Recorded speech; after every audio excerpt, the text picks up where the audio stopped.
नमस्कार विद्यार्थ्यांनो, मी तुमचे एड्युकेटर श्वेता चंदनकर तुम्हा सर्वांचे ग्लोबल ऑनलाईन मराठी या युट्यूब चॅनलवर स्वागत करते. तुम्हाला माहितीच आहे, रोज सकाळी मी तुमच्यासाठी घेऊन येत आहे पेपर वनची most important PYQ MCQ series, म्हणजेच महत्त्वाचे पीवायक्यू एमसीक्यू प्रश्न. सेट परीक्षेला आता काहीच दिवस शिल्लक असणार आहे. 7 एप्रिल 2024 ला आपली एक्झाम आहे. त्यात तुमची मदत व्हावी म्हणून ही पीवायक्यू सिरीज आम्ही सुरू केलेली आहे आणि या सिरीजमध्ये आपण प्रश्न उत्तरांबरोबरच कन्सेप्ट चेक सुद्धा समजून घेणार आहोत. त्यामुळे ही सिरीज नक्कीच तुम्हाला महत्त्वपूर्ण ठरेल. त्यामुळे ही सिरीज नक्की फॉलो करा आणि हा व्हिडिओ शेवटपर्यंत नक्की बघा. पेपर वन आणि पेपर टू ची बॅच घ्यायची असेल तर दिलेल्या नंबरवर संपर्क साधू शकता. MS सेट 2024 एक्झामसाठी 30 दिवसाचा पेपर वनचा क्रॅश कोर्स आम्ही उपलब्ध करून दिलेला आहे. त्यात आहे संपूर्ण अभ्यासक्रमावर लाईव्ह अँड रेकॉर्डेड लेक्चर्स, संपूर्ण अभ्यासक्रमावर आधारित short notes, updated 5,000+ MCQ question bank, संपूर्ण अभ्यासक्रमावर आधारित एकूण 50 टेस्ट आणि सर्व 10 विभागाची परिपूर्ण तयारी करून घेणार आहोत. आणि पेपर वन मध्ये 75+चे टार्गेट आम्ही ठेवले आहे आणि नक्कीच 75+ आपल्याला मार्क्स मिळणार आहे जर का ही बॅच तुम्ही घेतली तर. कारण इथे छान व्यवस्थित रिव्हिजन आणि प्रॅक्टिस होणार आहे, त्यामुळे त्याचा नक्कीच फायदा होईल. आणि 2100 रुपये याची फीज असणार आहे. याबद्दल जर का तुम्हाला परत डिटेल्स हवे असतील तर तुम्ही दिलेल्या नंबरवर संपर्क साधू शकता किंवा ग्लोबल ऑनलाईन ॲप प्ले स्टोअरवरून डाउनलोड करू शकता. या व्यतिरिक्त आम्ही टेस्ट सिरीजची बॅच सुद्धा लाईव्ह केलेली आहे. त्यात तुम्हाला जर का रिव्हिजन हवे असेल, प्रॅक्टिस पेपर हवे असतील, तुम्ही ही टेस्ट सिरीजची बॅच सुद्धा लाईव्ह जॉईन करू शकता आणि तुम्ही टेस्ट देऊन आपली रिव्हिजन जोमाने सुरू करू शकता. ही जी टेस्ट सिरीज आणि बॅच असणार आहे किंवा 30 दिवसाचा क्रॅश कोर्स आहे, ही नक्कीच तुम्हाला महत्त्वपूर्ण ठरणार आहे. त्यामुळे नक्की विकत घ्या आणि आपला अभ्यास रिव्हिजन जे आहे ती जोमाने सुरुवात करा. आज आपण ICT या चॅप्टरवरचे प्रश्न बघणार आहोत. त्यामुळे आपण बघूया. पहिला प्रश्न आहे, what is mean by the term RAM. रॅमचा अर्थ काय आहे? तर memory which can be read, memory जी फक्त वाचली जाऊ शकते, मेमरी ज्यावर फक्त लिहिता येते, memory which is use for permanent storage, की memory which can be both read and return to, म्हणजे मेमरी जी वाचली पण जाऊ शकते आणि लिहिली पण जाऊ शकते. सांगा बघू.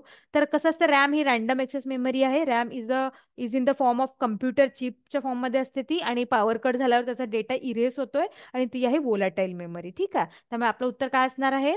तर memory which can be both read and return to, म्हणजेच मेमरी जी वाचली जाऊ शकते आणि लिहिली जाऊ शकते. त्यामुळे आपलं उत्तर असणार आहे डी.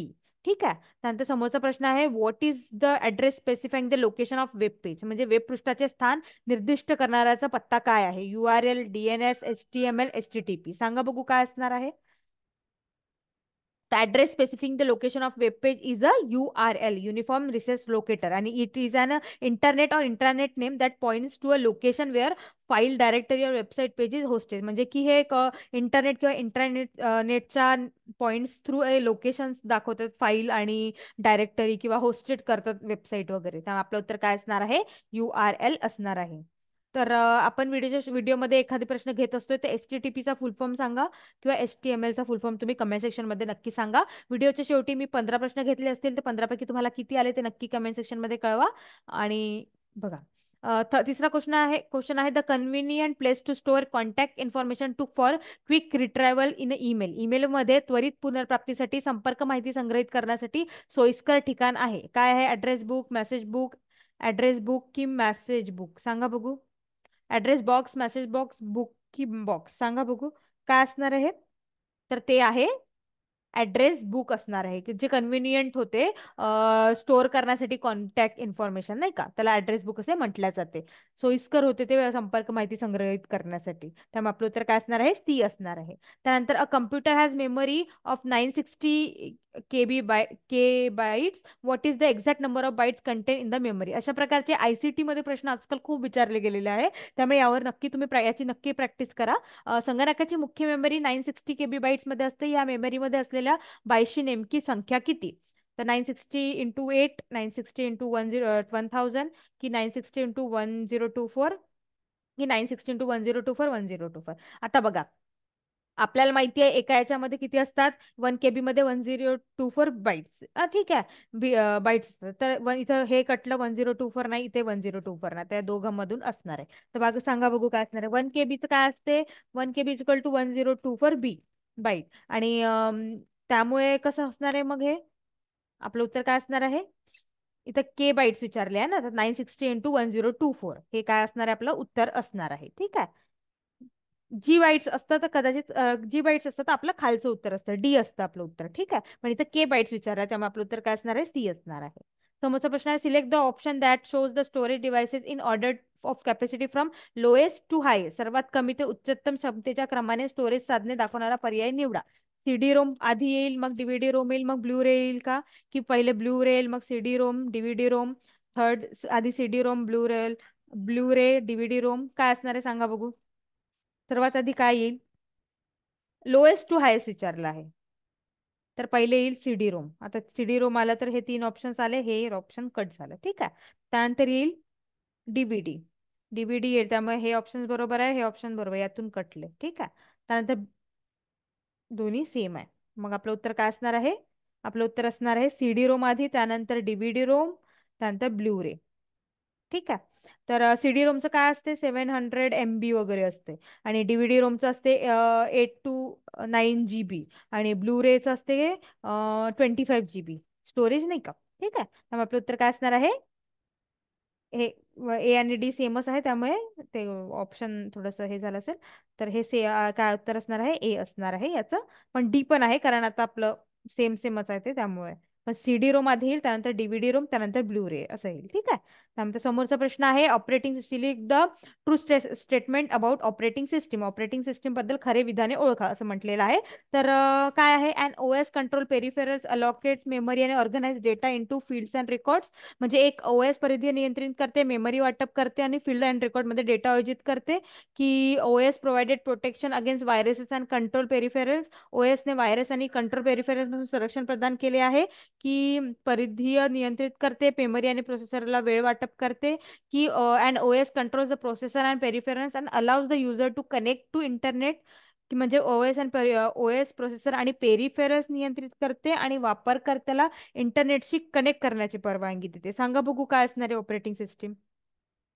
तर ऑपरेटिंग सिस्टम काय आहे? तर is the program that after being initially loaded into the computer by boot program. म्हणजे ही एक प्रोग्राम आहे जे इनिशियली बूट प्रोग्रामनी लोडेड केले जाते आणि मॅनेज करते सगळे ऍप्लिकेशन्स जे आहे कम्प्युटर मधले. ठीक आहे. त्यामुळे आपलं तर काय असणार आहे? And OS control peripherals and allocated memory and processor. म्हणजे की ओएस परिधीय नियंत्रित करते आणि मेमरी आणि प्रोसेसरला वेळ वाटप करते. ठीक आहे. त्यामुळे आपलं उत्तर काय असणार आहे? आपलं उत्तर असणार आहे सी असणार आहे. तर आपलं उत्तर काय असणार आहे? आपलं उत्तर असणार सी जे आहे and OS controls peripheral and allocated memory आणि प्रोसेसर. ठीक आहे. म्हणजे एक ओएस परिधीय नियंत्रित करते आणि मेमरी आणि प्रोसेसरला वेळ वाटप करते. ठीक आहे. त्यामुळे आपलं उत्तर काय असणार आहे? सी असणार आहे.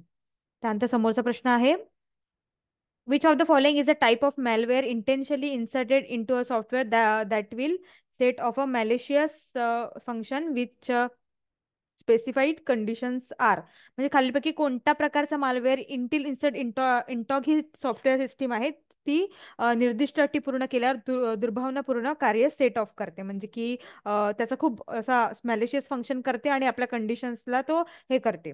तर काय असणार आहे? ते बॉम्ब असणार आहे, ट्रोजन, स्पायवेअर, लॉजिक बॉम्ब, काय असणार आहे सांगा बघू. तर ते असणार आहे स्पायवेअर. स्पायवेअर हे तुमच्याकडे लक्ष ठेवून असतात आहे आणि मॅलिशियस ते दाखवतात की आपल्याला की ते खूप आपले आवश्यक असणार आहे किंवा आपल्याला ते इम्पॉर्टंट आहे, पण त्याच्या मागे त्यांचं ते मॅलिशियस फंक्शन असतं आणि ते सुद्धा आपल्या सॉफ्टवेअरमध्ये घुसले की ते मग ते त्यात आपल्या पूर्ण कम्प्युटरच्या प्रोसेसवर त्याचे लक्ष असतं आणि ते आपलं पूर्ण पर्सनल डिटेल्स वगैरे त्यामधून घेऊ पण शकतात. ठीक आहे. ते तशा प्रकारचं सॉफ्टवेअर आहे. त्यामुळे आपलं उत्तर काय असणार आहे? सी असणार आहे. त्यानंतर समोरचा प्रश्न आहे which of the following statements are true in respect of wireless technology. Bluetooth is a wireless technology which can connect a head to a mobile phone. म्हणजे ब्लूटूथ एक वायरलेस तंत्रज्ञान आहे जे मोबाईल फोनशी जोडू शकते. आणि ब्लूटूथ बीक्यू दिला आहे. Bluetooth is a long range wireless technology and it is a low cost means of data transfer. ठीक आहे. तर काय असणार आहे सांगा बघू. Is a wireless technology which can connect head to a mobile phone, हे तर बरोबर आहे. त्यानंतर Bluetooth is a long range wireless technology and a low cost means of data transfer, हे असणार आहे का सांगा बघू.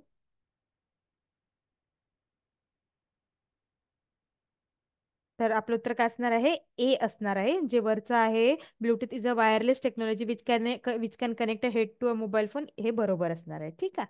त्यानंतर समोरचा प्रश्न virus type that is a capable of transferring one computer to another without any user interaction is known as worm, Trojan, key log in, boot sector, काय असणार आहे सांगा बघू. जे व्हायरस आहे ते कॅपेबल आहे transferring one computer to another without any user interaction. म्हणजेच की हे जे याचं उत्तर काय आहे, वॉर्म आहे त्याचं हे म्हणते की हा एकटाच असतोय सॉफ्टवेअर आणि हा प्रोग्राम होस्ट करतोय आणि ह्युमन हेल्प टू प्रोपेगेट, म्हणजे की worm are stand alone software and do not require a host program and or a human help to propagate. हे आपोआपच होतं विद ट्रान्सफर. एक असा व्हायरस आहे हा जो कॅपेबल आहे स्वतः स्वतः ट्रान्सफर कम्प्युटर टू कम्प्युटर, ठीक आहे, विदाउट एनी इंटरॅक्शन. ठीक आहे, म्हटलं तर काय असणार आहे, वॉर्म असणार आहे, जे की ए आहे. आणि ट्रोजन जे आहे ना, ट्रोजन काय असतं ते it can be employed by cyber thieves and hackers trying to gain access to user system. म्हणजे हे सायबर जे असतात ते गेन करायचा प्रयत्न करतात एखाद्याचं पर्सनल इन्फॉर्मेशन ट्रोजन थ्रू. ठीक आहे. आणि की लॉगिन जे आहे ते की login is the use of computer program that record every keystroke made by computer use specially to gain fraudulent access to password or other info. ठीक आहे. त्यामध्ये आणि बूट सेक्टर व्हायरस जे आहे ते इन्फेक्ट करते फ्लॉपी डिस्कला वगैरे, त्यामुळे तुम्ही ते लक्षात ठेवू शकता. आणि आपलं उत्तर काय असणार आहे, ए असणार आहे. त्यानंतर समोरचा प्रश्न आहे, in the context of IT and ICT, which one of the following statement about spamming is true? तर स्पॅमिंग हे आहे is posting or emailing unsolicited advertising message to a wide audience. म्हणजेच स्पॅमिंग म्हणजे मोठ्या प्रेक्षकांना अनपेक्षित जाहिरात संदेश पोस्ट करणे किंवा ईमेल करणे, हे असणार आहे का? की spamming is a sending lines of non essential garbage in the chat conversation. म्हणजे स्पॅमिंग म्हणजे चॅट संभाषणात गैरसंवेदनशील कचरा पाठवणे, ते असं काही आहे का? की spamming is a posting a message that contain graphic description of something offensive. म्हणजे स्पॅमिंग म्हणजे एखाद्या आक्षेपार्ह गोष्टीचे ग्राफिक वर्णन असलेले संदेश पोस्ट करणे आहे का? की स्पॅमिंग म्हणजे हे दुर्भावनापूर्ण कारणास्तव संवेदनशील माहिती मिळवण्याचा प्रयत्न विश्वासार्ह अस्तित्व म्हणून मुखवटा घालून दाखवण्याचं ते आहे. सांगा बघू काय असणार आहे. तर स्पॅमिंग काय आहे, स्पॅमिंग is a posting or emailing अनसॉलिटेटेड adverse जे मेसेजिंग असतात टू अ वाईड ऑडियन्स. म्हणजे स्पॅमिंग म्हणजे काय, मोठ्या प्रेक्षकांना अनपेक्षित जाहिरात संदेश पोस्ट करणे किंवा ईमेल करणे. जे स्पॅम असते की नाही आपल्या सेक्शनमध्ये, ईमेल सेक्शनमध्ये स्पॅम असते, ते हेच आहे ते. त्यामुळे आपलं उत्तर काय असणार आहे, ए असणार आहे. ठीक आहे. आणि which of the following can be termed as a main benefits of a cloud computing. म्हणजे क्लाउड जे कम्प्युटिंग आहे त्याचा मेन फायदा काय आहे, data backup and storage of data, की पॉवरफुल सर्व्हर कॅपेबिलिटीज, की कॉस्ट इफेक्टिव्ह आणि टाइम सेव्हिंग, की ऑल ऑफ द अबाव. सांगा बघू काय असणार आहे. तर हे काय आहे, हे ऑल ऑफ द अबाव असणार आहे. क्लाउड कम्प्युटिंग मध्ये डेटा बॅकअप आणि स्टोरेज ऑफ डेटा पण होतं, पॉवरफुल सर्व्हर कॅपेबिलिटीज पण होतात, आणि कॉस्ट इफेक्टिव्ह आणि टाइम सेव्हिंग पण असणार आहे. त्यामुळे आपलं उत्तर काय असणार आहे, डी असणार आहे. ठीक आहे. त्यानंतर क्लाउड कम्प्युटिंगला इंटरनेट कम्प्युटिंग पण म्हटलं जाते. त्यानंतर समोरचा प्रश्न आहे, which statement is true about random access memory. या रॅन्डम एक्सेस मेमरी बद्दलचं काय खरं विधान आहे ते विचारलं आहे. RAM is a non volatile and the amount of RAM in a computer system can not affect the it performance. म्हणजे की रॅम ही अस्थिर असते आणि संगणक प्रणालीतील रॅमचे प्रमाण तिच्या कार्यक्षमतेवर परिणाम करू शकत नाही. की RAM is a non volatile that amount of RAM in a computer system can effect the performance, म्हणजे हेच. ठीक आहे. त्यानंतर समोरचा प्रश्न आहे, रॅम प्रश्न म्हणते ऑप्शन्स आहे, RAM is a volatile the amount of RAM in a computer can not म्हणजे रॅम ही अस्थिर आहे आणि संगणकातील रॅमचे प्रमाण त्याच्या कार्यक्षमतेवर परिणाम करू शकत नाही. आणि रॅम ही वोलाटाईल आहे आणि इथे करू शकते. तर काय असणार आहे सांगा बघू आपलं उत्तर. आपलं उत्तर असणार आहे डी, जे आहे रॅम ही वोलाटाईल आहे आणि त्याचा amount of RAM is in a computer system can effect it performance. म्हणजे परफॉर्मन्सला इफेक्ट करते, कार्यक्षमतेवर परिणाम करते. ठीक आहे. आणि ही ती अस्थिर असते. ठीक आहे. आपलं उत्तर काय असणार आहे, डी असणार आहे. त्यानंतर समोरचा प्रश्न आहे, you need to use automatic calculation in a preparing a budget with software application should be use. म्हणजे बजेट तयार करताना तुम्हाला स्वयंचलित गणना वापरण्याची आवश्यकता आहे. तर कोणते सॉफ्टवेअर ऍप्लिकेशन वापरावे, प्रेझेंटेशन, स्प्रेडशीट, वर्ड प्रोसेसिंग, की डेस्कटॉप पब्लिकेशन, काय असणार आहे सांगा बघू. युनिट टू ऑटोमॅटिक कॅल्क्युलेशन्स म्हणतात. कॅल्क्युलेशन जे आहे ना ते स्प्रेडशीट मध्ये केले जाते. कुठे, स्प्रेडशीट्स मध्ये. ठीक आहे. त्यामुळे एम एस एक्सेल हे त्याचं खूप छान उदाहरण आहे. एम एस एक्सेल मध्ये आपण कॅल्क्युलेशन करतोय ते वर्डचं आहे, ऑफिस वर्ड. ठीक आहे. त्यामुळे आपलं उत्तर काय असणार आहे, ए असणार आहे. त्यानंतर समोरचा प्रश्न आहे, what is the spyware spyware in respect of computer software, the software that aims to gather information about a person without his or her knowledge and that may send such information to another entity about information. एखाद्या व्यक्तीला त्याच्या किंवा तिच्या नकळत एकत्रित करण्याचे उद्दिष्ट असलेले सॉफ्टवेअर आणि ते अशी माहिती इतर संस्थेला माहितीबद्दल पाठवू शकते का, हे स्पायवेअर आहे. की कायदेशीर सॉफ्टवेअर जे कंपन्यांना त्यांच्या कर्मचाऱ्यांना संगणकाच्या मध्यवर्ती स्थानावरून निरीक्षण आणि पर्यवेक्षण करण्यास अनुमती देते, ते स्पायवेअर आहे का. अशा प्रकारचे मोठे मोठे ऑप्शन्स देऊन ते आपल्याला कन्फ्यूज करण्याचा प्रयत्न करतात. त्यामुळे क्वेश्चन वाचून ऑप्शन सुद्धा बरोबर वाचायचे, तेव्हा जाऊन आपण बरोबर आन्सर टिक करू शकू. ठीक आहे. आणि हे ते स्ट्रॅटेजी असते त्यांची, की ऑप्शन्स मोठे मोठे दिले की समोरचा व्यक्ती कन्फ्यूज होते की त्याला काय पाहिजे, त्यामुळे व्यवस्थित वाचत चला. ठीक आहे. तिसरं ऑप्शन आहे software use to disturb computer operation or gain access to private computer system. म्हणजे संगणक ऑपरेशनमध्ये व्यत्यय आणण्यासाठी किंवा खासगी संगणक प्रणालीमध्ये प्रवेश मिळवण्यासाठी वापरलेले सॉफ्टवेअर. की संगणकाची प्रगती दुसऱ्या निरुपद्रवी प्रोग्राम मध्ये लपवली आहे, जी स्वतःच्या प्रती तयार करते किंवा दुसऱ्या फाईल्स किंवा प्रोग्राम मध्ये घालते. सांगा बघू काय असणार आहे. आपलं उत्तर असणार आहे ए, जे software that aims to gather information about a person without his or her knowledge and that may send a such information to another entity about information. म्हणजे एखाद्या व्यक्तीला त्याच्या किंवा तिच्या नकळत एकत्रित करण्याचे उद्दिष्ट असलेले सॉफ्टवेअर आणि ते अशी माहिती इतर संस्थेला माहितीबद्दल पाठवू शकते. ठीक आहे. त्यामुळे आपलं उत्तर काय असणार आहे, ए असणार आहे. त्यानंतर in analog communication content is considered to be. Analog communication मध्ये सामग्री मानली जाते अभिसरण, स्टॅटिक, फिजिकल की इथेरल. कशी सामग्री मानली जाते सांगा बघू. तर अॅनालॉग जे आहे ना, ते mass communication is the one process of transferring message to the receiver. म्हणजे ही एक प्रोसेस आहे ट्रान्सफरिंग करायची message to the receiver or audience. आणि here the audience is large, so the utilised analogue media which was originally used in audio recording it was analogous to the count it was recreating. म्हणजे की जे ही analogue जे होतं की नाही ते specially audio रेकॉर्डिंगच्या वेळेस आपण रिक्रिएट करायसाठी यूज केलं जातो. Here the contents can be only linear, आणि याच्यामध्ये कंटेंट लिनियर किंवा स्टेटिक हेच असू शकणार आहे. त्यामुळे डायनॅमिक नसणार आहे, स्टेटिक किंवा लिनियर. ठीक आहे. आणि our world is a analogue आणि signals are electromagnetic wave which are inherently analogue. This can be change, this cannot be change. तर अॅनालॉग कम्युनिकेशन मध्ये कंटेंट जे आहे ना ते स्टेटिक्स आणि लिनियर असणार आहे, आणि अॅनालॉग जी मास कम्युनिकेशन आहे ते एक वन प्रोसेस आहे transferring message to the receiver. ठीक आहे. तुम्ही एवढं लक्षात ठेवू शकता. त्यामुळे आपलं उत्तर काय असणार आहे, स्टेटिक. आणि in analog communication content is considered to be static आणि लिनियर. ठीक आहे. फक्त डायनामिक नसणार आहे ते. त्यानंतर समोरचा प्रश्न, select the option that includes the file format suitable for distributing sound files across the internet. ठीक आहे. तर WMV, MP4, WMA, MP3, AVI, MIDI, wave, MP3. सांगा बघू काय असणार आहे. MIDI म्हणजे काय, तर म्युझिकल इन्स्ट्रुमेंट डिजिटल इंटरफेरन्स. ठीक आहे. वेव्हचं काय आहे, wave form audio file format. WMचं काय, विंडोज मीडिया ऑडिओ. ठीक आहे. आणि MP3चं काय आहे, MP3चं coding format for digital audio there are. आणि हे काय आहे, ऑडिओ फॉर्मॅट्स आहे. तर काय असणार आहे, आपलं उत्तर असणार आहे पहिले MIDI, मग वेव्ह, WMA आणि MP3. ठीक आहे. तर आपलं उत्तर असणार आहे डी. त्यानंतर आज आपण 16 प्रश्न घेतले. 16 पैकी तुम्हाला किती आले ते नक्की कमेंट सेक्शन मध्ये कळवा. HTTP आणि HTMLचं जे फुल फॉर्म मी तुम्हाला विचारलं होतं ते नक्की कमेंट सेक्शन मध्ये कळवा. आणि पेपर 1 किंवा पेपर 2 ची बॅच घ्यायची असेल तर दिलेल्या नंबरवर संपर्क साधू शकता किंवा ग्लोबल ऑनलाईन ॲप प्ले स्टोअरवरून डाउनलोड करू शकता.